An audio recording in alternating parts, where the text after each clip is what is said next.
Bonsoir à tous, merci de vous joindre à nous. Paris engage une crise diplomatique sans précédent avec Alger.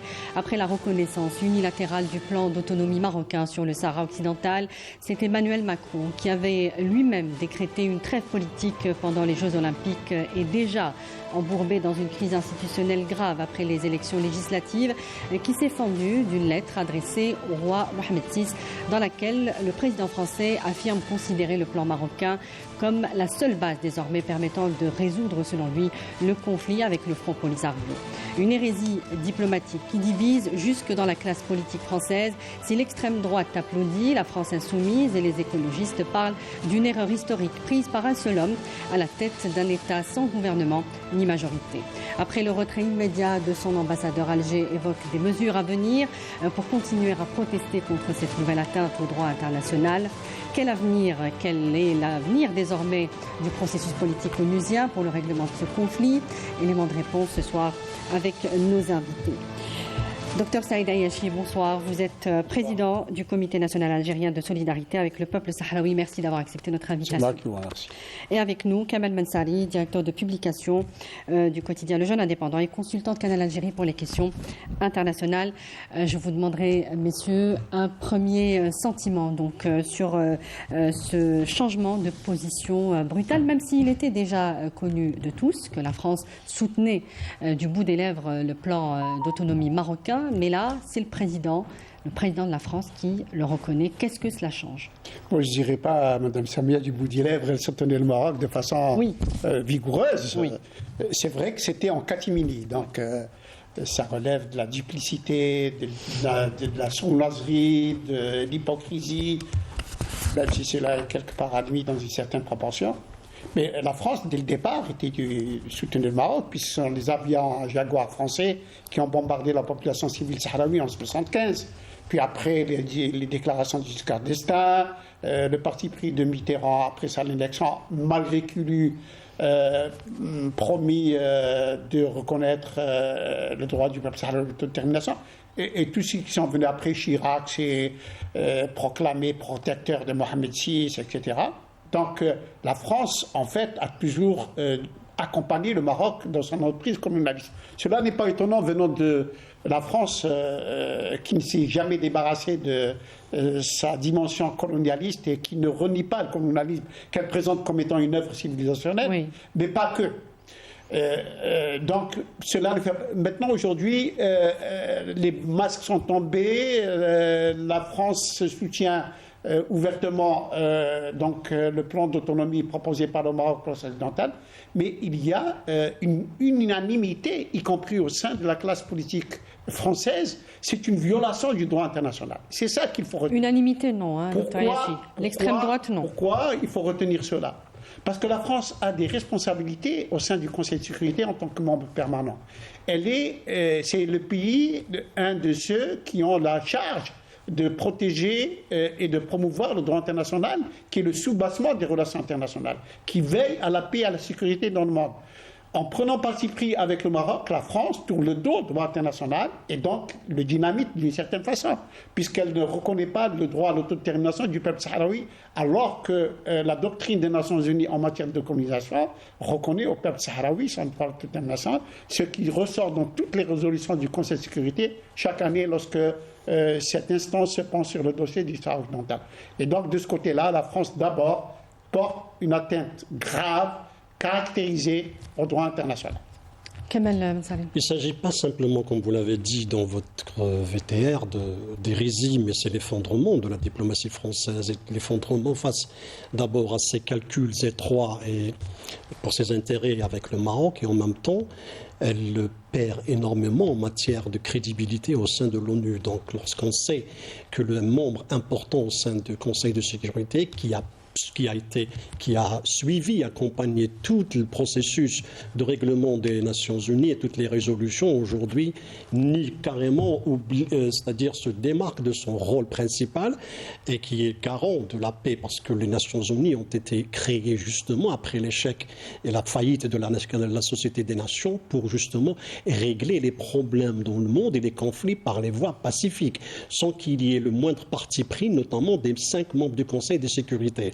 Donc nous sommes vers non seulement une hérésie, mais franchement dans un dérapage grave qui d'abord viole le droit, les principes de l'ONU et viole le droit d'un peuple qui combat depuis 1975. C'est un conflit qui est endossé par l'ONU depuis 1964. C'est un territoire non autonome. Il fait partie des 17 territoires non autonomes reconnus par le comité de colonisation, notamment le comité des 24, et en même temps reconnu par l'Union africaine qui participe elle aussi, qui essaie de trouver une solution à ce conflit vieux, le plus vieux conflit en Afrique. Et donc la France, de par sa position, son statut au sein de l'ONU est disqualifié justement à l'avenir. Elle ne peut plus faire partie ou ne plus être crédible dans n'importe quelle démarche diplomatique ou politique pour régler ce problème.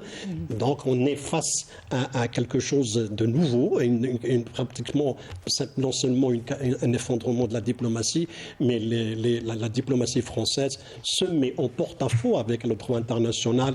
Elle perd sa crédibilité et en même temps ne peut plus être du moment, au moins sur le plan politique, le plan moral et le plan éthique, un État sur lequel on peut compter pour amener la paix dans le monde. Mais est-ce que la France ne fait finalement plus de mystère ou de double jeu autour d'une position qui était déjà connue de tous?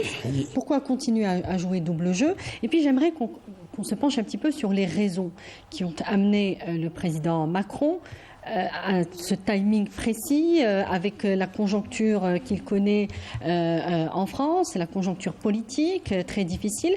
Pourquoi a-t-il choisi de faire aujourd'hui le timing, il a exploité la fête du trône, donc le 25e anniversaire de l'intronisation du roi Mohamed VI. Donc il y a le timing, il y a une occasion qui s'est présentée à lui. Mais cette position, elle a été élaborée par la France depuis 2007, depuis Sarkozy. Oui. Donc nous sommes face à une posture vieille de plusieurs années. Donc, qui est finalement plus cohérente aujourd'hui. Oui. Qui est finalement plus cohérente avec ce qu'il soutenait déjà. Elle est plus ouverte plutôt, elle est plus flagrante. Donc, oui, lors de son déplacement il y a 3 mois, donc, M. Séjourné était parti au Maroc. Il avait justement évoqué le fait que la France était le premier pays à avoir soutenu le plan d'autonomie. Donc, parce que d'un côté, il y a une crise politique en France, il veut se rapprocher de la droite parce qu'il a perdu la gauche tout entière. Il faut rappeler qu'aujourd'hui, par exemple, qu'est-ce qui s'est passé par sa décision? Par sa décision, Macron a divisé les Français, surtout sur le plan politique.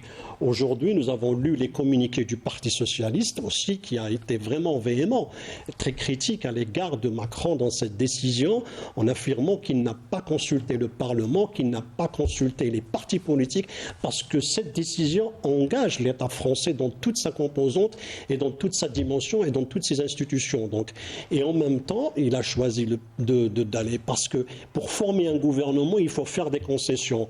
Et qui mieux est, qui se rapproche un petit peu des idées de droite que la droite ou bien l'extrême droite. Oui. C'est pour ça la première personne qui a applaudi était Marine Le Pen. Donc, c'est-à-dire, voilà, pourquoi? Parce que l'extrême droite a toujours milité pour un rapprochement avec le Maroc au détriment de l'Algérie, parce que le parti de l'extrême droite, le RN, a toujours accusé Macron d'avoir fait trop de concessions à l'Algérie en matière de mémoriel, oui. et que Macron était pris au piège de l'Algérie, alors que c'est faux. Alors, jusqu'à aujourd'hui, il n'y a rien eu. L'Algérie n'a rien glané, n'a rien pris.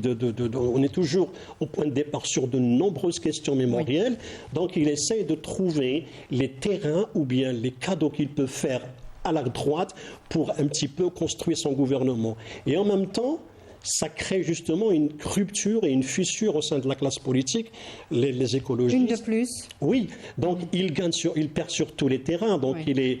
il perd avec l'Algérie, qui est un allié stratégique et important dans la région. Je vais juste terminer avec ça, c'est-à-dire en faisant ce pas, il crée une sorte cet alignement est en train de menacer l'Algérie, ou bien il est en train de faire en sorte de nous faire comprendre qu'il a choisi son camp à l'avenir. Et là, c'est très très important à analyser et à prendre en considération. Qui pourrait remettre en cause de nombreuses questions. De nombreuses questions, effectivement. Avec nous, Oubi Bouchraya Bachir via Skype. C'est le représentant du Front Polisario en Suisse et auprès des Nations Unies et des organisations internationales à Genève. Bonsoir, Monsieur Bouchraya Bachir. Merci d'être avec nous. Bonsoir et merci pour l'invitation. Merci à vous de l'avoir accepté. Alors, je vous demanderai justement comment le Front Polisario a accueilli cette nouvelle donne diplomatique sur le dossier du Sahara occidental, même si la position de Paris, on le disait, était déjà connue de tous. Et est-ce qu'elle vous inquiète, justement ? Même si cette position n'est pas nouvelle en soi, parce qu'on connaît tous la position de la France traditionnelle, qui était toujours à côté du Maroc, hostile au peuple du Sahara occidental, jusqu'à même intervenir militairement directement contre l'armée de libération sahraoui. Mais cette fois-ci, je crois qu'elle nous inquiète dans la mesure où pour la première fois, le gouvernement français ose franchir ce seuil et reconnaître formellement la souveraineté prétendue du Maroc sur le Sahara occidental. Et nous inquiète parce qu'on a observé qu'il y a une prise de conscience progressive chez la communauté internationale et même chez l'ONU, et notamment celui qui est chargé de la mission de médiation de Mistura, de prendre le processus au sérieux et d'essayer de relancer le processus politique. Il y a bien sûr, avec ce qui se passe en Palestine, toute dynamique initiée par cette aussi prise de conscience, c'est l'importance du multilatéralisme, le respect du droit international, les décisions au niveau du Conseil de sécurité, l'Assemblée générale et même la Cour de justice internationale. Donc, dans tout ce contexte qui nous invitait à avoir un petit espoir, c'est la France qui prenne cette décision unilatérale qui rompt pratiquement, pas seulement avec le droit international, pas seulement avec la légalité internationale, mais avec même le droit européen. Le timing est très mauvais, et très mauvais aussi quand on voit les données sur le terrain, sur place au Sahara occidental. Il y a une guerre qui se déroule depuis quelques années maintenant et qui a un grand potentiel de déraper. Donc, que la France prenne cette décision aujourd'hui avec la tension qu'on vit dans la région, avec même la tension qu'on joue dans la région dans son ensemble, les Sahel et tout ça. Donc, la France, au lieu d'assumer sa responsabilité et de contribuer à aider les partis à s'asseoir de nouveau, à trouver les modalités pour organiser ce référendum qui reste toujours à l'ordre du jour et la demande centrale. Au lieu de faire ça, elle verse un peu de l'huile sur le feu dans la région. Et bien sûr, elle doit assumer les conséquences. Oui. Oubi Bouchraya, quel effet justement peut avoir ce retournement de position diplomatique de la France sur la guerre qui est en cours entre le Front Polisario et le Maroc? Est-ce que cela peut monter, peut créer une escalade de plus par rapport à la situation actuelle? C'est ça la crainte, la première crainte après cette décision, que les espoirs qu'on avait, c'est la possibilité d'un succès éventuel de Mistura avec l'appui surtout des États-Unis d'Amérique pour relancer le processus politique et pour éviter qu'il y ait d'escalade dans la région. Maintenant, cette prise de position dangereuse et irresponsable crée des conditions qui vont compliquer davantage la donne sur le terrain. Et malheureusement, la France, c'est un pays d'une grande influence au sein de l'Union européenne. Elle connaît bien la localisation géographique du Sahara occidental, de ce conflit qui se trouve aux portes de l'Europe, avec des conséquences qui peuvent atteindre même la sécurité de l'ensemble de l'Europe. Je vais vous inviter à écouter la déclaration du ministre des Affaires étrangères, Ahmed Attaf, qui a affirmé que cette nouvelle position diplomatique française ne gênera pas le caractère juridique du dossier du Sahara occidental. On l'écoute. La démarche française qui prétend viser à ouvrir un nouveau chapitre dans les relations franco-marocaines n'est même pas considérée comme un accord car il n'est valable ni légalement, ni politiquement, ni moralement. Il a été conclu entre deux parties au détriment d'un tiers, impuissant, à savoir le peuple sahraoui, seul détenteur du droit et de la cause, lequel puise ses soutiens et son bouclier dans la légitimité internationale.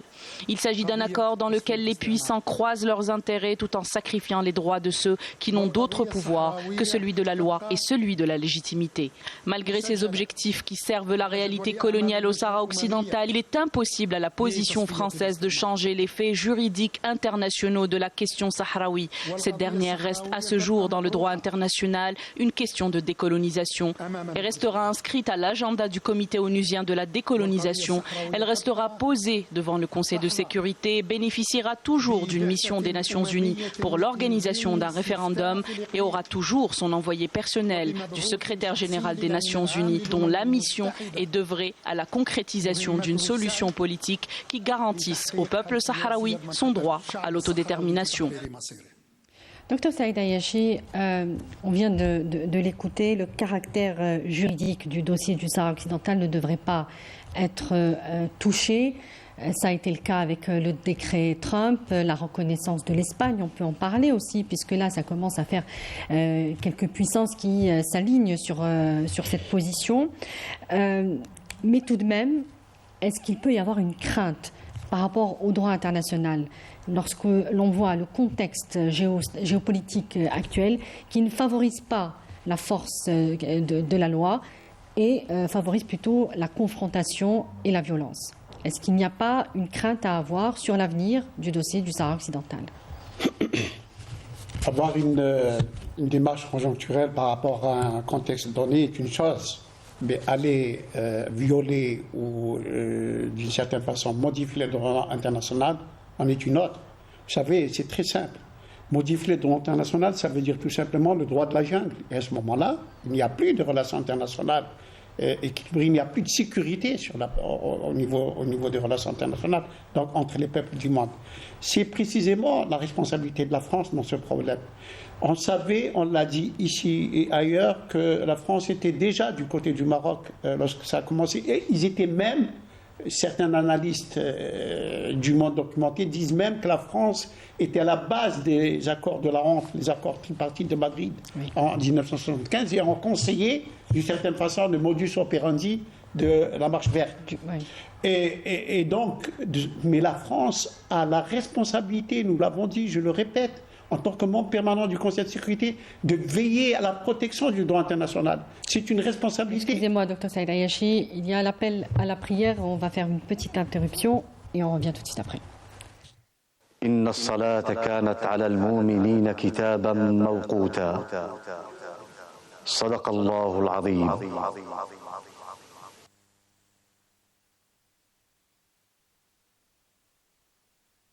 الله أكبر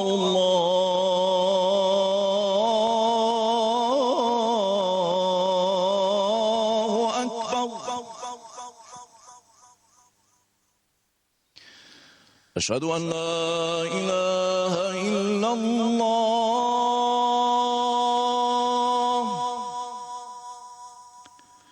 أشهد أن لا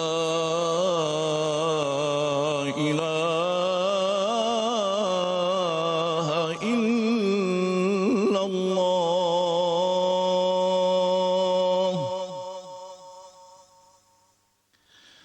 أشهد أن محمدًا رسول الله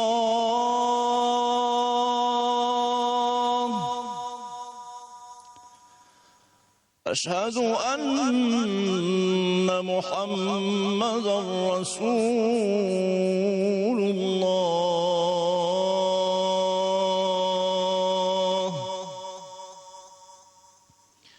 حي على الصلاة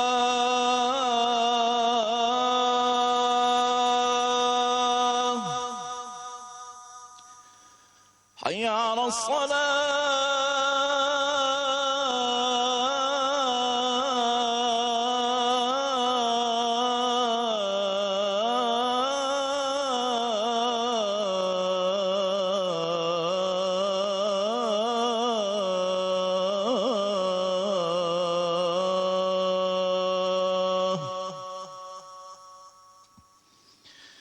حي على الفلاح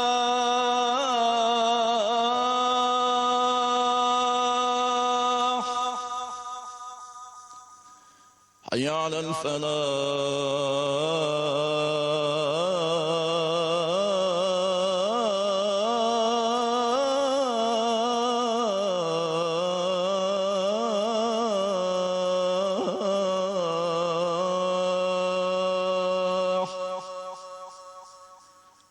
الله أكبر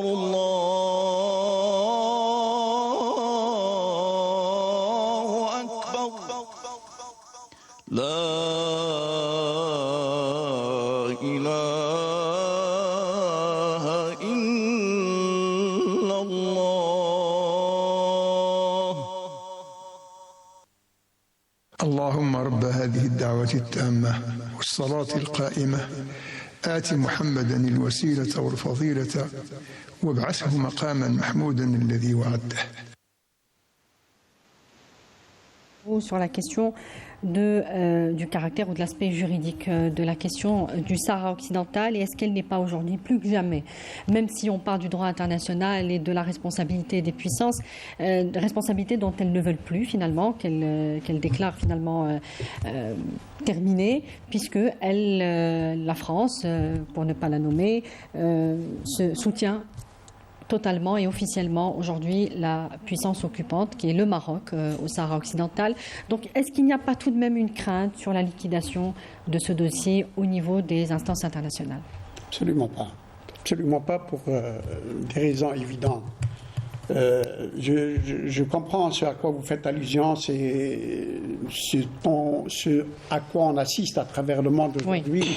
Et bien avant, souvenez-vous, l'invasion de l'Irak, son mandat de l'ONU, oui, c'était déjà une violation caractérisée du droit international. Mais pas que. Le droit international reste nécessaire. C'est le soubassement des relations internationales, je le disais. C'est ça le code de la route dans les relations entre les États. S'il n'y a pas de droit international, c'est le droit de la jungle. Il n'y a plus de sécurité pour personne, il n'y a plus de stabilité pour aucun État. Par conséquent, le droit international, même s'il est écorné, même s'il est bypassé, même s'il est zappé ici et là, nous le voyons ce qui se passe aux États. Le Maroc dont on parle, mais aussi l'entité sioniste, ils ont l'un et l'autre plus d'une centaine pour l'État sioniste, plus d'une centaine pour le Royaume du Maroc, de résolutions des Nations Unies qui ne respectent pas. Mais n'empêche qu'il faut continuer à croire au droit international, à revendiquer son application. Et notre ministre des Affaires étrangères l'a dit, parce que de toute façon, il y a quelque chose qui est inscrit dans le marbre.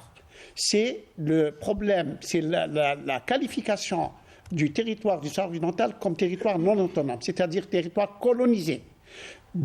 Il y a la 1514, la résolution 1514, qui est une partie du droit international en matière de décolonisation. Elle est là. Il y a une commission de l'Assemblée générale des Nations Unies, c'est excusez du peu. C'est la communauté internationale qui a désigné une commission qui s'occupe des problèmes de décolonisation. Comment voulez-vous aujourd'hui aller retirer un dossier et dire du coup, on ne lui applique pas le droit international. Peut-être... On va lui, s'il vous plaît, oui, on va lui donner l'autonomie. De quelle autonomie vous pouvez le donner qui n'est pas inscrite dans le droit international? C'est ça le fond du problème. Et tout à l'heure, vous avez parlé de la position incohérente de la France ou cohérente. La position de la France était cohérente avant cette décision française, malgré son appui au Royaume du Maroc en ce qui concerne l'autonomie depuis 1975. Pourquoi elle était cohérente? Parce qu'un État peut avoir une inclination, je parle des membres permanents, sur une question. Mais quand il est membre permanent, il a l'obligation, il a le devoir de défendre le droit international. Vous savez, ce n'est pas un secret de polichinelle. Les États-Unis d'Amérique aussi cherchent l'autonomie pour le Sahara occidental. Oui. Mais ils n'ont jamais dit qu'il faut, à part le décret scélérat, de Trump, qui a été contourné par l'administration Biden. Oui. C'est quand même Blinken qui a relancé le processus de paix. après l'arrivée de avec Biden un aux envoyé, affaires. Et donc, vous voyez très bien qu'on ne peut pas se passer du droit international. C'est ce que voulait dire notre ministre des Affaires étrangères. Oui. Quelle que soit la nouvelle position de la France, le dossier du Sahara occidental reste un dossier de décolonisation inscrit comme tel sur les tablettes des Nations Unies, sur la table du Conseil de sécurité, et on lui applique la résolution 1514. Ça, personne ne peut l'enlever. Mais, Dr Ayachi, cela peut freiner. On a parlé, le ministre des Affaires étrangères a aussi parlé d'efforts diplomatiques qui étaient en cours avant l'annonce du président Macron, avant la lettre qu'il a adressée au roi Mohamed VI, qui avait des efforts pour raviver le processus politique. Aujourd'hui, ce sont des efforts qui peuvent tomber à l'eau. Vous croyez que c'est la position de la France qui va arrêter la mission de Je pose la question. Je pose la question puisque c'est un membre permanent. La mission du Conseil de sécurité. Le Conseil de sécurité, c'est 5 membres permanents et 11 membres non permanents. C'est pas la décision française qui va arrêter la mission de Demistura. Ou à ce moment-là, il faut qu'on dise que le dossier du Sahara occidental n'est plus un problème de décolonisation. À ce moment, oui. Mais qui peut le dire? Qui peut avoir la responsabilité de dire que ce territoire est non autonome? Ce que veut dire M. Attaf dans sa déclaration, qui est très juste, c'est que personne ne peut pas toucher à la qualité, à la nature du dossier. C'est un problème de décolonisation et donc justiciable d'un règlement selon le droit international qui, lui, reste valable, quelle que soit la position de la France. L'Espagne a bien changé, malgré ses responsabilités historiques. Mais n'empêche qu'aujourd'hui, la classe politique française, je ne parle pas de l'extrême droite, a très bien vu que la position de Macron, qui a été prise dans des conditions, peut-être qu'on en parlera, en tout cas c'est sûr, il a profité d'un certain vide, de gouvernance en France pour prendre une décision qui est tout simplement un cadeau à Sa Majesté le Roi pour équilibrer, on en parlera ça aussi, dans un cadre géopolitique. Mais la classe politique française voit le danger de la nouvelle position française. Pedro Sanchez a vécu cela en Espagne quand elle a viré en 2022 en changeant sa position. Et par conséquent, aujourd'hui, le droit international reste incontournable. Donc vous dites que ces changements n'auront aucun effet. Soit efficace ou pas efficace. Vous savez que le mécanisme de l'ONU a même prévu de passer les fameux chapitres, le chapitre 6 et le chapitre 7, les résolutions prises sous le chapitre 7 sont contraignantes. Évidemment, on ne passe pas parce que ça gênerait justement certains membres permanents. Mais n'empêche qu'il faudra rester dans le cadre du droit international. Chaque année, une résolution du Conseil de sécurité parle du droit de l'autodétermination au peuple sahraoui. Nul ne peut déroger à cela. Même quand il ne parle pas de droit d'autodétermination, il parle du fait que ce règlement doit être réglé entre le Polisario, il est entité reconnue par l'ONU et en même temps par le Maroc. Donc il n'y a pas d'autres belligérants. C'est la mission du envoyé personnel. Il y a d'autres belligérants. Mais on revient à quelque chose qui est fondamental. On oublie, c'est-à-dire même la France, je ne sais pas si elle est frappée de cécité ou bien d'amnésie. Donc il y a eu un processus entre le Maroc et le Polisario. C'est-à-dire le mouvement qui représente le peuple sahraoui. Il y a eu une guerre, il y a eu un accord de cessez-le-feu en 91 qui a débouché sur des accords en 96, les accords de Houston et une série d'autres négociations qui ne se sont pas arrêtées. Manhasset, il y a eu énormément de chapitres de négociations. Donc le Maroc sait qui est son belligérant et qui est son contrepartie. Donc il ne peut pas retourner en arrière. Et je vais vous dire une chose, c'est-à-dire le plan d'autonomie proposé par le Maroc, qui est une écran de fumée, qui est un subterfuge, a déjà été proposé par Becker dans le plan 1 et dans le plan B de Becker en 2002. Il proposait quoi? Il proposait une autonomie de 5 ans pour la gestion du territoire sahraoui qui déboucherait sur un référendum. Mais le Maroc a accepté au départ avant de faire volte-face au sein du Conseil. Il avait approuvé la résolution avant de la renier quelques semaines plus tard. Donc même cette histoire de plan d'autonomie, c'est juste... Là, nous avons une deuxième version du plan d'autonomie. Le plan initial. Écoutez, c'est un pays occupant. Là, même le Maroc n'acceptera pas le plan d'autonomie. Ce n'est qu'un piège tendu au Polisario, au Sahraoui. Donc un pays colonisateur n'acceptera rien. Ici en Algérie, quand on a fait face avec le colonialisme français, de nombreuses formules ont été proposées aux Algériens jusqu'à arriver aux élections, mais qui n'ont jamais abouti à quoi ça. Un colonisateur n'accepte qu'une seule chose, c'est d'imposer par la force son dictat à des populations opprimées. Donc la question de l'autonomie, c'est de la poudre aux yeux. Donc le Marocain n'acceptera pas ça. Et on revient à la position française. Comment se fait-il qu'ils acceptent l'annexion d'un territoire qui est le Sahara occidental, et en même temps ils refusent l'annexion le double standard, le Donbass, et en même temps ils refusent d'accorder la liberté, l'indépendance aux Kanaks en Nouvelle-Calédonie. Donc c'est un problème qui se pose, la duplicité, cette diplomatie, la diplomatie à géométrie variable. Et voilà à laquelle on invite. Donc nous sommes face à une incompétence, et j'ai l'impression que la diplomatie française s'enlise dans une médiocrité qu'on n'a jamais vue. Oui, elle est décriée d'ailleurs même par les partis politiques. Bien sûr, parce que cette question-là est très sensible. Du moment que si vous prenez parti dans un conflit pareil, donc votre alignement forcément va à l'encontre non seulement du droit, mais aux pays voisins. L'Algérie, les Français savent pertinemment que nous sommes dans un état de crise avec un pays qui a ramené Israël, qui menace notre sécurité, qui pose un grand problème. Votre alignement aujourd'hui avec le Maroc va donner lieu certainement demain à des positions encore plus nuisibles à l'Algérie et justement à la région tout entière. Obi Boucharaya Bachir, je voudrais qu'on revienne encore une fois sur ce plan d'autonomie. Et le ministre des Affaires étrangères algérien avait affirmé que 17 ans après sa proposition par le Maroc, ce plan d'autonomie n'a jamais été pris au sérieux en tant que cadre légal pour résoudre ce conflit et n'a donc jamais été discuté par aucun des 4 envoyés onusiens pour le Sahara occidental. Et c'est justement la question ce soir, pourquoi Paris soutient ce plan qui n'a jamais été finalement pris au sérieux? Tout le monde, ça devient de plus en plus très clair pour tout le monde que le soi-disant plan d'autonomie proposé par le Maroc pour régler le conflit de décolonisation au Sahara occidental, en dehors du fait qu'il contredit, il est en contradiction flagrante avec les statuts du territoire, le droit international et tout ça, mais il ne peut jamais constituer une option fiable pour régler ce conflit du Sahara occidental.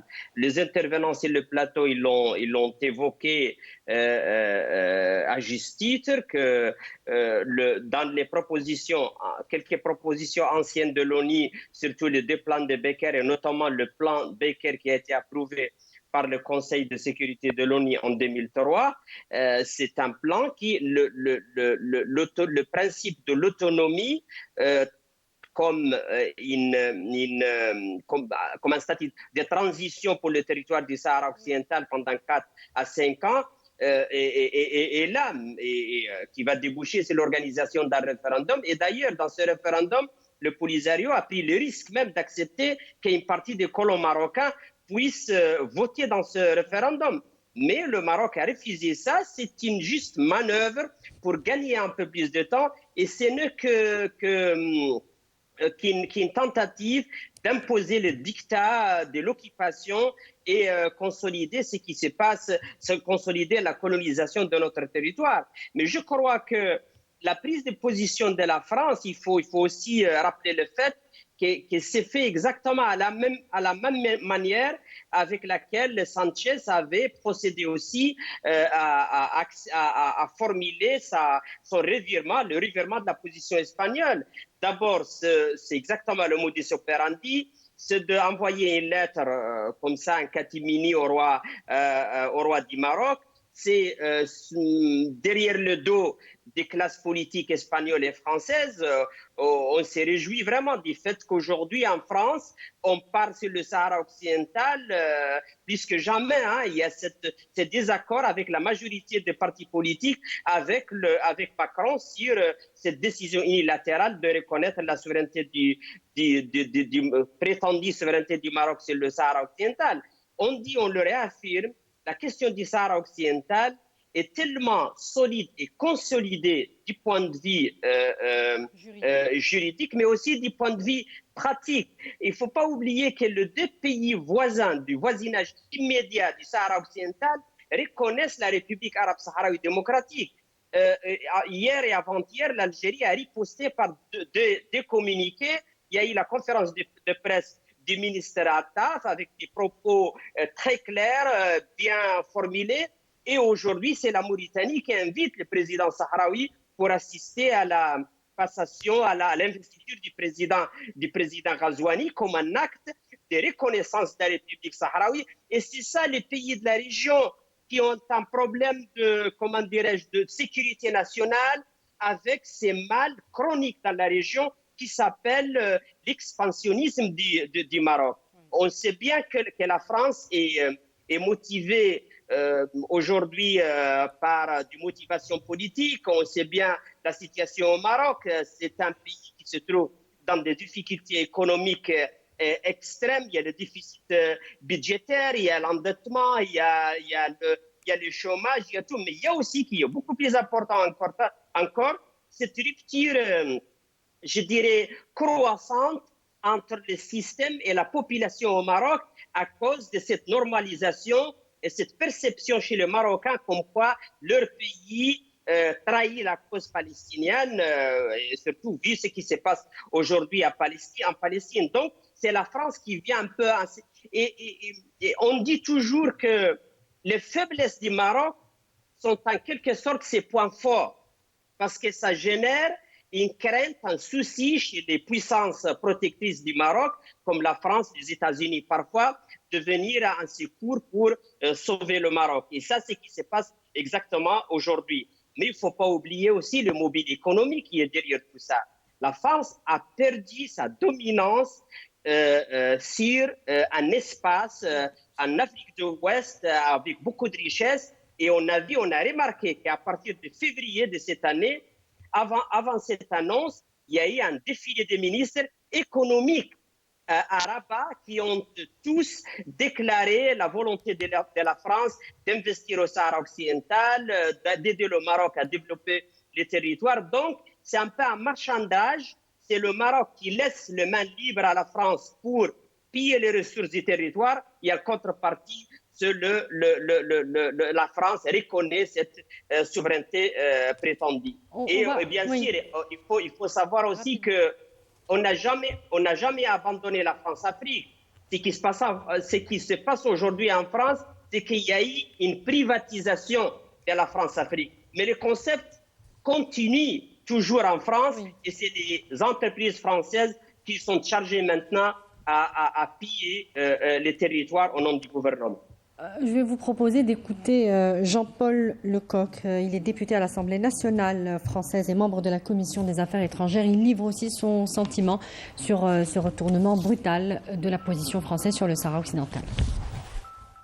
Aujourd'hui, une étape a été franchie et ça arrive à un moment où la France est aux prises avec une question de droit international et d'autodétermination en Nouvelle-Calédonie, Kanaki, où la France est interpellée sur la question de Mayotte par les autorités comoriennes, qui questionnent, et à juste titre, la communauté internationale sur la façon dont s'est faite la départementalisation de Mayotte.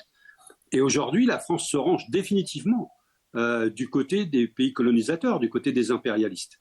Et sa proximité avec Israël, sa proximité maintenant avec le Maroc, dans le soutien, entre guillemets, soit par l'action, soit par l'acceptation de la marocanité en ce qui concerne le Maroc, le Sahara occidental, elle se range dans le camp des pays impérialistes et colonisateurs. Et je pense que ce n'est pas gage de paix, d'apaisement dans le monde pour l'avenir.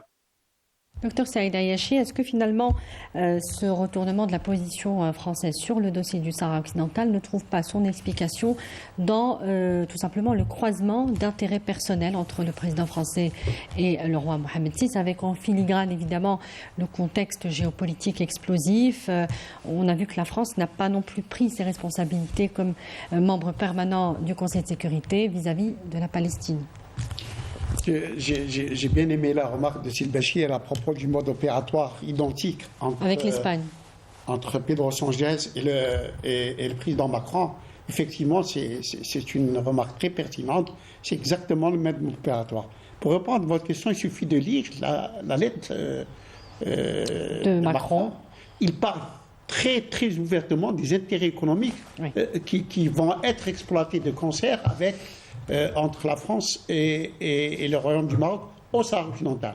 Bien sûr, il faut rappeler les déclarations de Bruno Le Maire, le ministre français de l'économie, à propos de la ligne électrifiée qui doit alimenter Dakhla en haut voltage. Il faut rappeler l'appel du ministre du Commerce français pour les investissements à faire à Dakhla toujours. Et puis, donc, cette lettre de Macron, ce paragraphe de la lettre de Macron qui parle d'intérêts économiques partagés. La France serait prête à accompagner le Maroc, qui fait un excellent travail de développement au Sahara occidental. Et bien entendu, il y a des intérêts économiques croisés.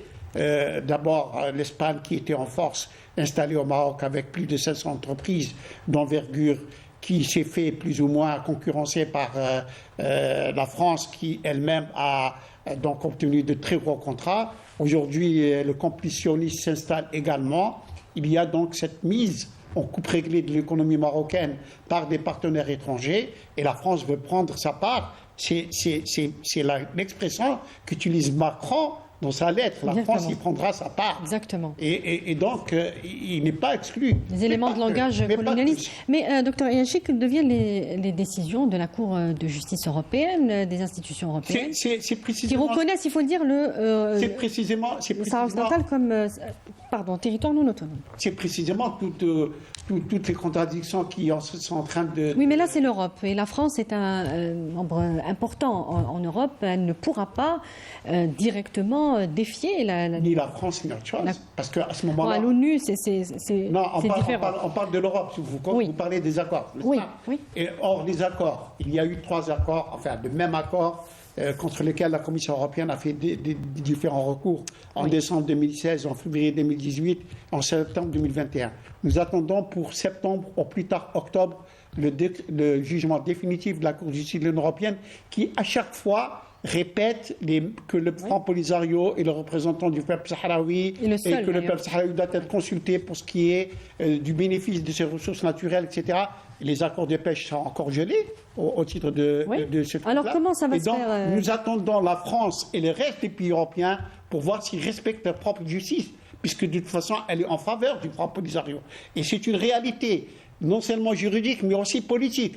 D'abord, dans l'accord, dans le jugement lui-même, qui parle de territoires distincts, en parlant du Sahara occidental et du Front Polisario, mais aussi pour ce qui est du peuple sahraoui qui est nominalement nommé dans le jugement de la Cour de justice de l'Union européenne. Mais il n'y a plus vraiment de suspense, docteur Ayachi, puisque Macron dit lui-même la France prendra sa part. Donc c'est assez explicite. Écoutez, c'est sa volonté à lui. Ça ne veut pas dire que c'est la volonté des autres. Si demain la Cour de justice de l'Union européenne dit que ces richesses appartiennent au peuple sahraoui, et elle le dit déjà clairement, ils ne peuvent pas être commercialisés sans le consentement du peuple sahraoui, la France ne pourra rien faire. Sauf si elle viole sa propre justice. Oui, on parle de si ça. Si elle viole sa propre justice, au moins, les masques tomberont encore de plus belle. Et tout le monde sera démasqué. L'objectif dans cette démarche française, justement, c'est d'anticiper, de préparer le terrain, c'est-à-dire pousser les autres pays européens à agir également comme elle. C'est-à-dire, on a vu l'Espagne, il y a eu l'Allemagne et la France aujourd'hui. Donc, il s'est créé une sorte de front pour pousser justement les pays européens dans leur majorité vers l'acceptation du plan d'autonomie marocain. Mais bien évidemment, ils vont se heurter à la justice.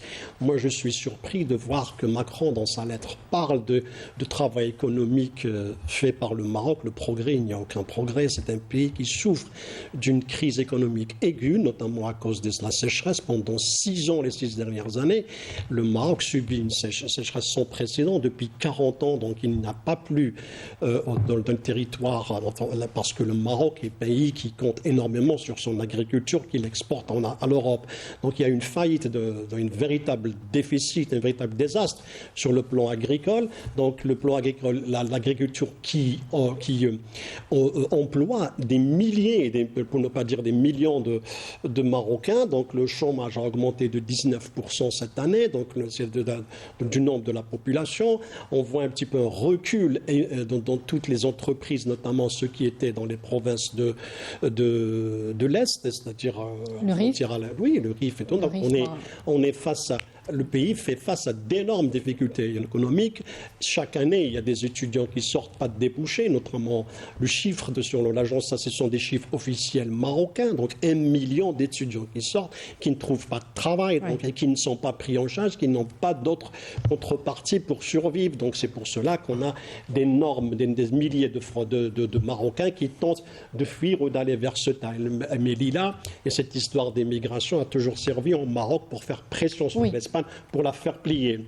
Donc aujourd'hui, bien évidemment, on voit la crise économique au Maroc, et là, cette lettre-là qui parle d'investissement, pourquoi ? Parce que le Maroc a fait miroiter aux pays européens qu'il va développer la région de Dakhla, créer un hub portuaire important, donc il va y avoir des investissements, et en même temps, ce port va servir comme porte ouverte, comme accès aux pays du Sahel. Donc il veut entraîner les pays du Sahel dans cette logique et dans cette ambition. Mais bien évidemment, comme les pays du Sahel, comme la France a perdu pied au Sahel, elle veut revenir par le Maroc pour un petit peu imposer son dictat, c'est-à-dire faire en sorte à ce qu'elle finance les projets. Elle ne sera pas installée parce qu'ils sauront contourner un petit peu les difficultés juridiques. Les entreprises françaises ne vont pas s'installer, mais il va y avoir des financements qui vont venir pour justement concrétiser ce projet.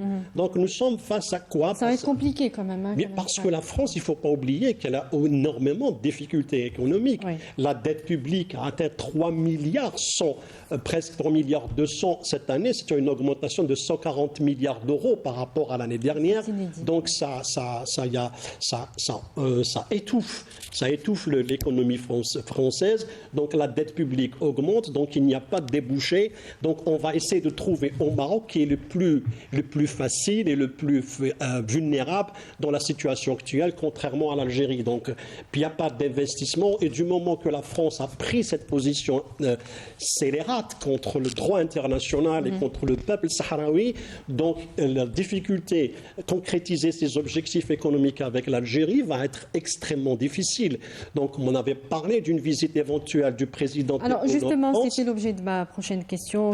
C'est les relations avec l'Algérie qui deviennent extrêmement compliquées. L'Algérie a retiré son ambassadeur, retiré et pas rappelé. La nuance est peut-être importante. Importante dans le sens parce que c'est un niveau très élevé dans le langage, dans la sémantique diplomatique. Jusque-là, on parlait de retrait, enfin de rappel pour consultation. Mais là, dans le niveau de la sémantique diplomatique, c'est un niveau très élevé, ce qui correspond à presque une rupture des relations. Le ministre des Affaires étrangères a parlé d'une rupture, en tout cas depuis la lettre de Macron, qu'il n'y a plus, même un peu avant, puisque nous le savons, le président Tebboune était au courant donc des intentions du président Macron. Justement, quel avenir aujourd'hui on peut imaginer pour les relations avec la France? Nous avons une importante communauté installée en France. L'avenir paraît vraiment sombre aujourd'hui. Bien évidemment, parce que déjà, il y a eu une intention d'apaisement entre l'Algérie et la France à travers la visite qui a été programmée, annoncée et attendue après les élections du 7 septembre prochain. Qui sera très probablement annulée si le président Tebboune est réélu, évidemment. Pour le moment, Attaf, moi je reviens aux propos d'Attaf, on ne peut pas prédire, mais elle est compromise. Il a utilisé le terme compromise, mais annulée totalement, on ne le sait pas encore. Probablement, je dis. Sauf s'il y a des développements ou des négociations qui vont avoir lieu, parce que les intérêts des pays sont différents. C'est-à-dire que personne ne peut jurer de l'avenir, mais il y a des indices qui peuvent nous faire attester la thèse selon laquelle cette visite est vraiment compromise. Et quand on dit compromise, elle peut ne pas avoir lieu à la date annoncée, peut-être qu'elle le sera en 2025, mais on ne le sait pas. Mais pour la date, parce que c'est trop proche, il y aura des élections, et le gouvernement français, enfin jusqu'à aujourd'hui, il n'y a pas de gouvernement, donc il va attendre la fin des Jeux Olympiques, et la France a peur. C'est-à-dire que, vous voyez, un président qui part en étant en position de force, en étant élu, notamment s'il est élu avec un fort taux de oui, et contrairement à un président qui cherche à créer une sorte de coalition pour survivre. Lui, il est sur le départ. Donc, sur ce point-là, ça va être compromis. La deuxième chose, c'est que la France a créé un problème sécuritaire, c'est-à-dire qu'on n'est plus fiable, vous n'êtes plus digne de confiance. C'est-à-dire que quand je suis dans la partie algérienne, je regarde Paris comme étant un partenaire qui n'est pas fiable, qui peut c'est-à-dire me frapper dans le dos à n'importe quel moment. Et aujourd'hui, j'avais dit quelque chose au départ avec lequel je vais terminer, c'est le fait que Paris sait pertinemment que l'Algérie est en crise avec le Maroc. C'est ça un petit peu quand on veut. Le Parti socialiste avait parlé de ça, le fait au lieu d'aller vers l'apaisement, il y a des équilibres à respecter. Ils savent pertinemment que l'Algérie est en crise avec le Maroc. Et là, la France effectue un alignement qui montre aux Algériens dans leur lecture que forcément, ce pays est également hostile. Docteur Saïd Ayachi, sur l'avenir des relations algéro-françaises, elles sont aujourd'hui, les perspectives sont plutôt sombres, mais est-ce qu'il peut y avoir, selon vous, un autre retournement encore, des négociations peut-être, ou une nuance dans cette nouvelle position française? Je crois que, d'abord, une des deux raisons pour lesquelles l'Algérie a réagi comme elle l'a fait, les raisons sont doubles. La première raison, bien sûr, c'est cette atteinte au droit international. L'Algérie est un pays qui respecte le droit international et l'y tient. Et elle reproche à la France, d'une certaine façon, de manquer à son devoir de membre permanent du Conseil de sécurité. La deuxième, c'est que ce conflit du Sahara occidental se déroule à nos frontières. Et en prenant cette décision, la France vient, d'une certaine façon, entretenir la guerre, l'attiser. Et cet embrasement peut déborder sur nos frontières. À ce moment-là, c'est un problème de sécurité nationale. Qu'est-ce que ça veut dire? Ça veut dire tout simplement que la France, d'une façon indirecte, porte atteinte à la sécurité nationale de l'Algérie. Les mots sont peut-être excessifs, mais je veux dire, le sens est celui-là. Vous, les Français, vous n'aidez pas à la stabilité et à la sécurité de la région. Notre ministre des Affaires étrangères l'a très bien expliqué. Quant aux relations elles-mêmes, moi je suis de ceux qui notent qu'il y a depuis toujours et de façon permanente une frange de la société politique française qui travaille à ce que les relations entre la France et l'Algérie ne soient jamais équilibrées, ne soient jamais respectables, ne soient jamais mutuellement profitables. Évidemment, le lobbysionniste, c'est connu, l'extrême droite française aussi, une partie de la droite classique française, et bien sûr le régime marocain qui, lui, sait que dans ce mouvement de bascule, quand les relations sont bonnes avec l'Algérie, elles ne sont pas bonnes avec le Maroc et vice-versa. Et donc, tout ce capharnaüm travaille ensemble pour, d'une certaine façon, faire en sorte que les relations ne soient pas bonnes entre l'Algérie et la France. Il appartient maintenant, bien sûr, d'abord aux responsables français, en l'occurrence le président Macron lui-même, d'abord, qui a fait comme Pedro Sanchez avant lui, de venir rétablir la situation d'une manière ou d'une autre. Et pour ce qui est de l'Algérie, elle jugera sur pièce. Elle ne souhaite que les relations soient bonnes, mais dans l'intérêt des deux pays bien compris, mais j'allais dire de façon concrète et objective. Je terminerai avec Oubi Bouchraya Bachir sur... on parle de l'avenir des relations entre l'Algérie et la France. Lorsqu'elles sont bonnes, lorsqu'elles sont équilibrées, du moins, c'est important elles ont un effet important, apaisant et motivant pour le processus politique pour le Sahara occidental. Oui, je crois que avoir des bonnes relations et avec l'Algérie, mais aussi avec le Maroc, c'est un État qui contribuer, pas seulement à apaiser, mais aussi aider à réunir les conditions nécessaires pour relancer le processus des négociations et établir un bon contact équilibré entre les parties au conflit. Ça, c'est qu'on disait aux Espagnols, on le dit aujourd'hui aussi aux Français, que avoir une bonne relation avec le Maroc, ça ne veut pas dire pour autant ou forcément une mauvaise relation avec les Sahraouis. On peut bien avoir une bonne relation avec le Maroc, mais ça doit être dans le respect de la légalité internationale, dans le respect même des intérêts du Maroc, parce que c'est dans l'intérêt du Maroc, c'est le long terme, de se libérer de ces pièges qui s'appellent l'occupation du Sahara occidental. Et c'est dans l'intérêt de l'ensemble de la région de régler ce conflit le plus tôt possible. Et je crois que c'est la seule porte vers un Maghreb uni sur une base de respect de droits de l'ensemble du peuple, y compris le peuple du Sahara occidental. Boubi Bouchalaya Bachir, je rappelle que vous êtes le représentant du Front Polisario en Suisse et auprès des Nations Unies et des organisations internationales à Genève. Merci d'avoir été avec nous. Je remercie également Dr Saïd Ayachi, président du Comité national algérien de solidarité avec le peuple sahraoui. Merci beaucoup. Et merci à Kamel Mensali, directeur de publication au quotidien Le Jeune Indépendant et consultant de la chaîne pour les questions internationales. Merci messieurs d'avoir donc participé à ce débat. Merci à vous de nous avoir suivis. On se retrouve très prochainement. Excellente suite des programmes. Au revoir.